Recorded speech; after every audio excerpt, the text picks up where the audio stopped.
Well, let's bring you the news update at this time, and we begin the news this morning with security report from the Department of State Services saying it has identified some key players in the plot for an interim government in Nigeria. In a statement by its public relations officer, Peter Afunanya, the service considers the plot being pursued by these entrenched interests as not only an aberration, but a mischievous way to set aside the Constitution and undermine civil rule, as well as plunge the country into an avoidable crisis. The illegality is totally unacceptable in a democracy and to the peace-loving Nigerians. The service says the machination is taking place after the peaceful conduct of the election in most parts of the country. The planners in their many meetings have weighed various options, which include, amongst others, to sponsor endless violent mass protests in major cities to warrant a declaration of a state of emergency. After 2 weeks in captivity, no fewer than 5 out of over 60 people abducted from Adunu in Kafinkoro district of Wike and Beni in Munya local government areas of Niger State have been killed by their abductors for failure to meet the deadline given for the payment of 100 million naira ransom they demanded. Among those killed is a retired police officer, Mr. Moses Danko, also known as Arada System, and another 7 police officer whose name was not immediately ascertained as at the time of filing this report. The 2 victims were among those abducted from Adunu village 2 weeks ago.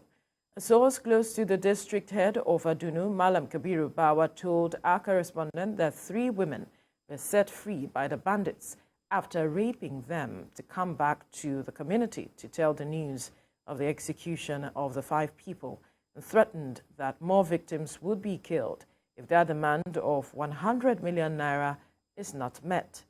The State Police Command is yet to issue a statement on the latest development, and all attempts to get confirmation from the Commissioner for Internal Security and Humanitarian Affairs, Mr. Emmanuel Umar, could not yield any result. The Senate has passed a bill seeking to institutionalize the National Social Investment Program. The bill passed for 3rd reading following the presentation of a report by the Committee on Special Duties. National Assembly correspondent Tijesu Adewi reports. The chairman of the Senate's Committee on Special Duties presents his committee's findings after several weeks of engagement with relevant government agencies. The National Social Investment Program Establishment Bill, which is an executive bill, seeks to provide a statutory and institutional framework for implementing the program.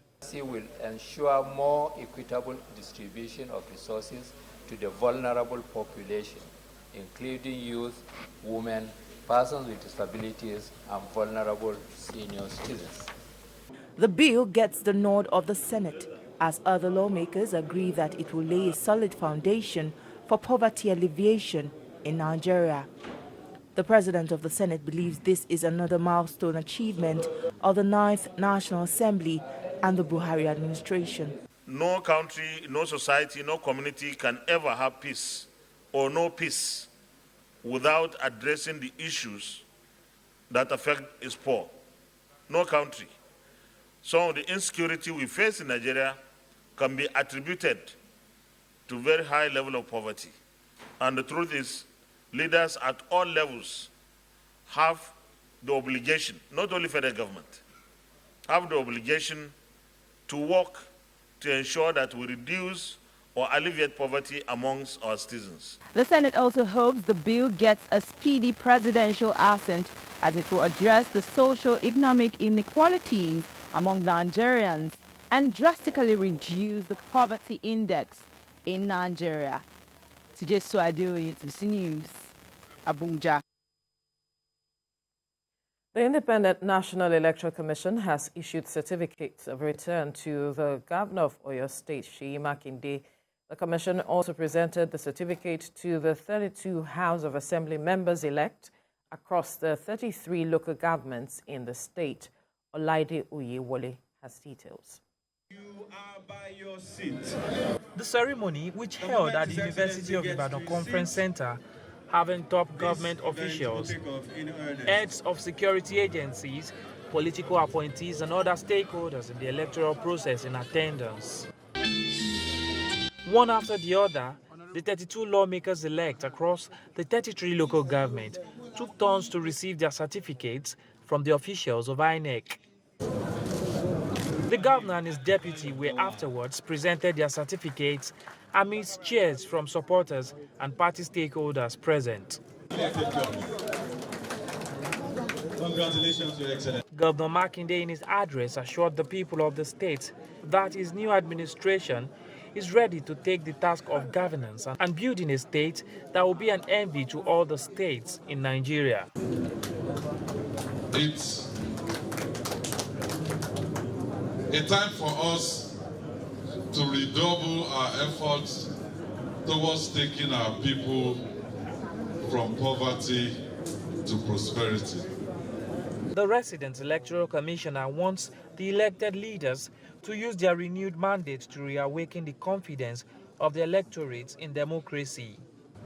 Let me use this opportunity to appeal to the governor-elect, his deputy, and all the 32 state House of Assembly elected members to be simply magnanimous in victory by using this renewed mandate given to them by the good people of Oyo State to serve the people diligently and truthfully. This will go a long way at reviving the lost spirit of participation. The various lessons learned in previous elections have informed the institution of some policy decisions by the Commission to ensure greater transparency and efficiency of resources for elections in Nigeria. Governor Seyi Makinde commended his fellow contenders at the last election for showing the spirit of sportsmanship after the election results were declared. Olaide Oyewole, TVC News, Ibadan. Governor Nyesom Wike of Rivers State says he won't leave office on May the 29th, 2023 to run away from the Economic and Financial Crimes Commission.